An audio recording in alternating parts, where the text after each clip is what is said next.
Hello, Visionaries, and welcome back to the final episode in our series on improving reporting processes for health leaders.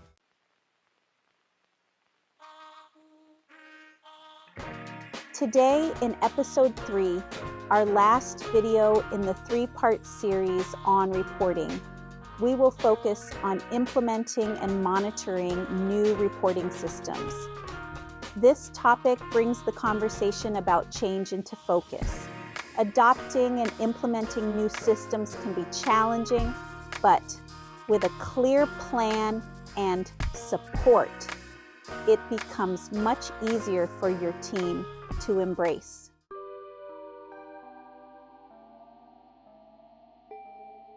As a leader, your role during this transition is to walk with your team, showing patience and extending support every step of the way. Change can often be met with resistance, anxiety, and uncertainty. Acknowledging these feelings is crucial, as it validates the experiences of your team members.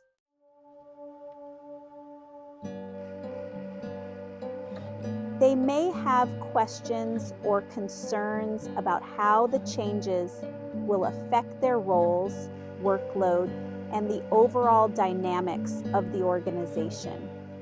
By demonstrating patience, you create a safe space where team members feel comfortable voicing their thoughts and apprehensions.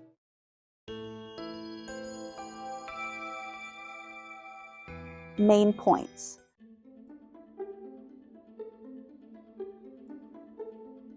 Create a detailed implementation plan. The first step is to develop a clear, structured plan that will guide the rollout of your new reporting system. Your plan should include milestones, timelines, and assigned responsibilities. Breaking down the implementation plan into milestones. Think of each milestone as a progress marker, helping the team see how far they've come and where they're heading. For example, the first milestone could be finalizing new templates and tools, while the second could involve training staff on these updates. Assigning clear roles and responsibilities is also critical. When everyone knows their specific tasks, you'll have a smoother process and more accountability.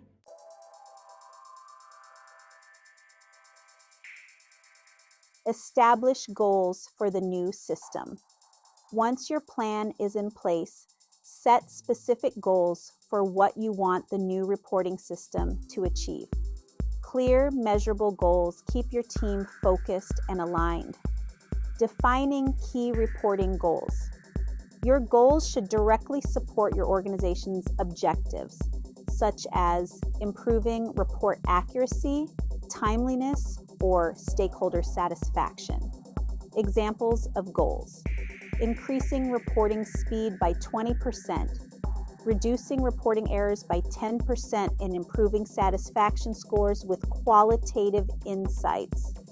These goals will serve as benchmarks for success, allowing you to track progress and identify areas for further improvement.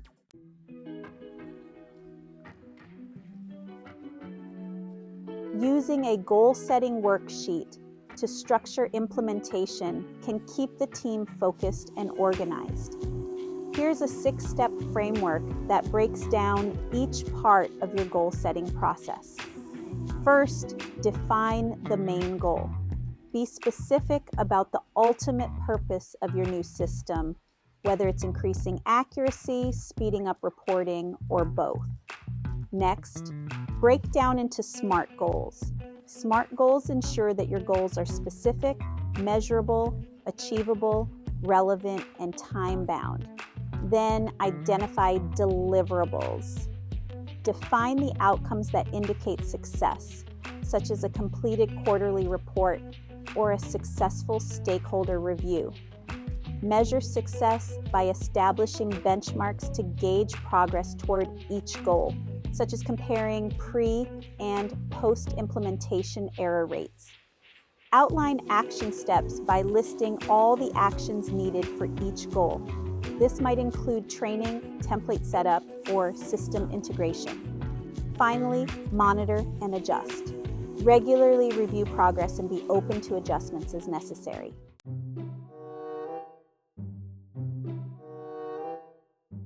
To support continuous improvement, consider using PDSA or lean tools like DMAs.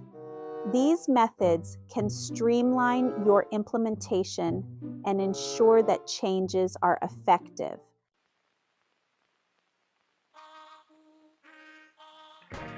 Using DMAEC, which stands for Define, Measure, Analyze, Improve, Control, as a lean tool to strengthen reporting is quite beneficial.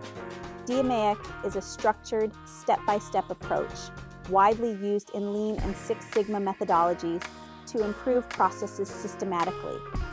For health program leaders, it can be particularly effective in addressing and refining reporting processes, making them more efficient, accurate, and impactful. First, define the key reporting issues. The objective here is to identify and clearly define the core issues in your reporting process. Work with your team to outline specific challenges such as inconsistent data, delayed timelines, or errors that emerge during reporting. Ask questions like, what are the biggest pain points in our current reporting process? Which stakeholders are impacted by reporting issues and how? What goals do we want our reporting process to achieve, such as timeliness, accuracy, or stakeholder engagement? The outcome should be a clear understanding of the key issues, often documented in a problem statement, to keep the team focused on specific objectives. Second, measure current performance. The objective is to establish baseline data to understand current reporting performance and quantify the problems. Collect data from recent reports, such as error rates, submission times, and accuracy levels. Examine both quantitative metrics, like time taken per report and frequency of errors, and qualitative feedback from staff or stakeholders. Use performance dashboards, surveys, and feedback forms to gather insights. The outcome is a detailed picture of the reporting process's current performance, which will serve as a benchmark for future improvements. Third, analyze for potential improvements. The objective here is to investigate root causes of the issues identified in the define phase by examining the data collected. Use root cause analysis tools like fishbone diagrams or the 5 whys technique to dig deeper into why each issue occurs. For instance, if data errors are a common problem, analyze why they happen. Are they due to manual entry, unclear templates, or inconsistent formatting? The outcome is a clear understanding of the root causes behind each issue, helping you identify specific actionable changes rather than general fixes. Fourth, improve the process with targeted solutions. The objective is to develop and implement solutions based on your analysis to address root causes and improve the process. Prioritize improvements that will have the most significant impact with available resources. Examples might include standardizing templates, automating data entry, or establishing clear reporting protocols. Pilot these improvements on a small scale first to test their effectiveness and gather feedback before a full rollout. The outcome is an optimized reporting process with changes designed to reduce errors, improve efficiency, and better meet stakeholder needs. Fifth, control to sustain improvements. The objective is to maintain the improvements over time by implementing control measures. Create standard operating procedures, or SOPs, for the new process to ensure consistency. Set up monitoring systems to track performance, such as quarterly reviews or ongoing quality checks, to catch issues early if they arise. Provide training or refresher sessions for staff to reinforce best practices and the rationale behind the changes. The outcome is a stable, controlled reporting process that consistently meets performance standards with mechanisms in place to sustain improvements. DMAIC is ideal for troubleshooting and refining. By breaking down the process into defined steps, DMAIC helps you methodically address pain points in reporting, focusing resources on changes that bring the most benefit. Data-driven decisions are emphasized at every stage, ensuring that changes are based on evidence rather than assumptions. Team involvement and buy-in are crucial.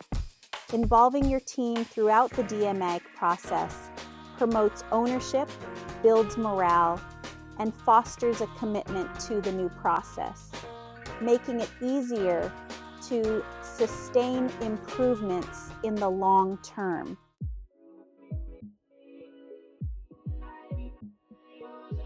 Using PDSA, which stands for Plan, Do, Study, Act, as an improvement tool can really help strengthen your reporting process. Step 1 is plan. Here, you'll want to clearly outline what you want to test, why it's important, and how you'll measure its effectiveness. First, identify a specific aspect of the reporting process to improve, such as simplifying data entry, improving report accuracy, or reducing preparation time. Then, define your goals for the test, like reducing report preparation time by 20%. Develop a small-scale plan, deciding where and how the test will take place, such as with one team or in one program area. Determine what data you'll collect to measure the test's success. The outcome should be a detailed plan for testing the improvement with clear objectives, timelines, and criteria for success. Next is step 2, do. The objective here is to implement the test on a small scale. Execute your plan with the selected team or area, keeping the scale manageable to minimize disruption. For example, limit to one reporting template change for a specific team. Monitor the process and collect data on how the test impacts reporting. Track how long it takes staff to complete the new template or the accuracy of the data collected. Document any unexpected issues or challenges that arise during this phase. The outcome will be a small-scale test that provides initial results on whether the change is practical and beneficial. Step 3 is study. The goal here is to analyze the results to determine if the change is meeting your goals and identify any adjustments needed. Review the data collected during the do phase. Did the change reduce report preparation time or improve accuracy as planned? Get feedback from the team involved in the test to understand their experience, any difficulties, and suggestions for improvement. Compare the results to your original objectives and criteria for success. Look for patterns or unexpected outcomes that could inform future adjustments. The outcome should be a thorough analysis that reveals whether the change was successful and what adjustments might improve it further. Finally, we have step 4, act. The objective is to decide whether to adopt, modify, or abandon the change based on the results. If the change was successful, consider rolling it out to a larger group, which may involve refining the plan based on what you learned during the test. If the change needs modifications, adjust the approach and prepare for another PDSA cycle to test the improvements. If the change was unsuccessful, document the findings, review the feedback, and consider alternative solutions to test. The outcome will be a decision on how to proceed with the tested change, either moving forward with full implementation, refining it for further testing, or exploring new options. Using PDSA for small-scale testing has several benefits. It minimizes risk by allowing you to make incremental changes without risking significant disruption to the entire organization. It provides quick feedback, giving you timely data on what's working, so you don't invest in a large-scale implementation until you're confident in the results.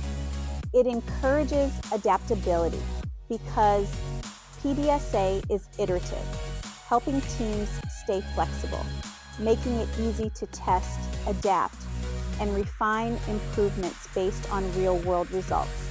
And it fosters a learning environment where teams feel empowered to suggest and test improvements, knowing that even unsuccessful tests provide valuable learning. These tools are especially helpful for continuous improvement as they build in a cycle of assessment and adjustment.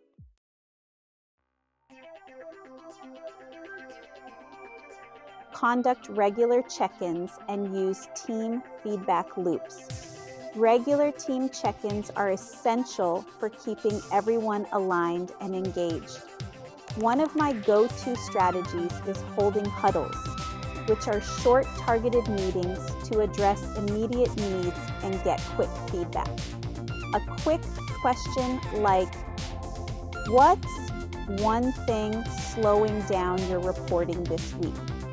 can uncover obstacles and kickstart solutions. These check-ins ensure that your team has a voice and that challenges are tackled early on.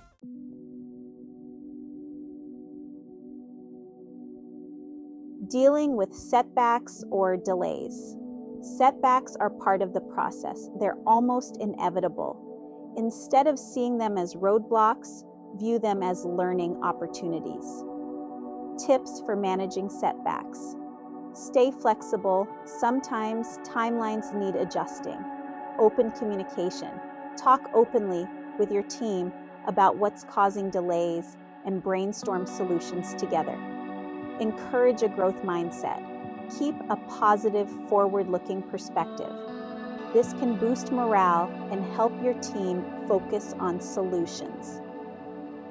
By handling setbacks with patience and a problem-solving mindset, you keep momentum moving forward even when challenges arise.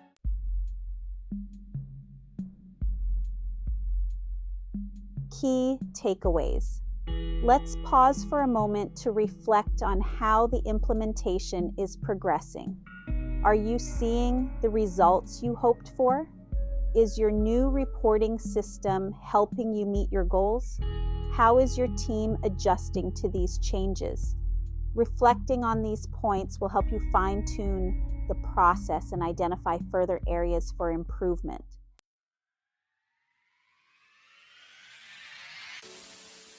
Thank you for joining this final episode on implementing and monitoring a new reporting system. We've covered practical tools and strategies to make reporting efficient, accurate, and meaningful for your team. To recap, we created a structured plan with milestones, set clear goals, and broke them into smart steps. Introduced lean tools like DMAIC and PDSA for improvement. Built feedback loops for continuous growth, and learned how to manage setbacks constructively. As we wrap up this series, take a moment to reflect on these steps and how they might apply to your own work. Do you feel confident in your current reporting system? Are your monthly, quarterly, and annual reports providing clear insights that help drive decisions? Think about your team. Are they equipped with the tools and clarity they need to navigate the reporting process effectively? And how do you support them in building that confidence? Strong reporting isn't just about data collection. It's about empowering your team and aligning your reporting with your organization's mission. Wherever you are in your journey, I hope this series has offered insights and perspectives to strengthen your reporting systems. Small adjustments can lead to powerful transformations, supporting you, your team, and your organization as you work toward meaningful change in your community. Thank you for watching. Look out for our next V-Lab session. Come with your questions. I cannot wait to hear your insights. Don't forget to subscribe to our channel and stay tuned for more resources on effective health leadership. Together, we can create meaningful change.